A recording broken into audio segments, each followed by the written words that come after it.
Hello everybody, I've decided to make this video to save everybody else the hassle that I had to go through today and probably the money that I'm going to have to spend tomorrow morning.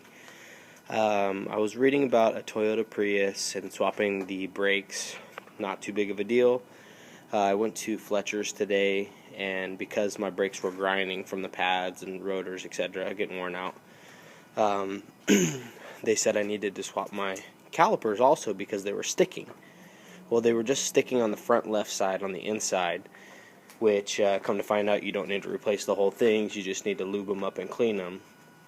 So instead of spending a $650 bill today, I decided to go get the rotors and pads myself and start doing it. Well, as I took everything apart, started going through the motions, you can see right there, you probably can't see too well, but basically I read two different spectrums on replacing the brakes on a Prius. One, people had a nightmare situation.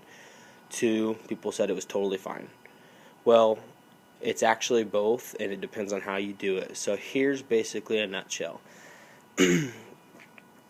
When you hit the brakes on a typical vehicle and the pistons compress onto the rotors, like typical braking, that only happens usually when the gas is on or the engine's on, stuff like that on most cars. But under this vehicle, because the Prius can have power brakes while the car is off, it has a special function or a special deal going on, and that's the brake actuator, which is a separate problem in itself. The brake actuator keeps the hydraulic pressure in the brake lines while the engine is off. So you pull up to a stoplight, your car shuts off, the gas engine shuts off. Well, you can still drive around on the electric motor, but how do you have brakes? That's from the brake actuator, keeping the system regenerated. So, the reason I even say all of this is because basically it would be an easy scenario swapping the brakes, but I did a couple no-nos, and I have the keys in my pocket with the key fob. Well, when you walk up to your car in the Prius, and you walk up to the front door, or the driver door, or even the passenger sometimes, it detects that you're nearby, and it starts making a little tiny minor noise in the Prius. Kind of rattling sound if you get really close and listen. Well, come to find out, that is the brake system charging up electronically. So it's getting ready for you. So once you get in the car, you hit the brakes and you start it up, you're ready to go. Well, here's the thing. I had the key fob in my pocket. I stepped next to the driver door while my calipers were off of my rotors. So that would have been the equivalent of having my truck on and started pumping the brakes.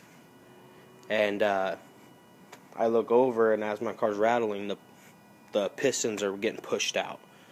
Well, come to find out, you have to deactivate with a special scan tool and all this stuff just to get those dang pistons back in the calipers. So basically my car's taken apart. I got to figure out a way how to take it down to the dealership tomorrow, because I don't feel like spending $300 on a scan tool and just get this stupid thing done.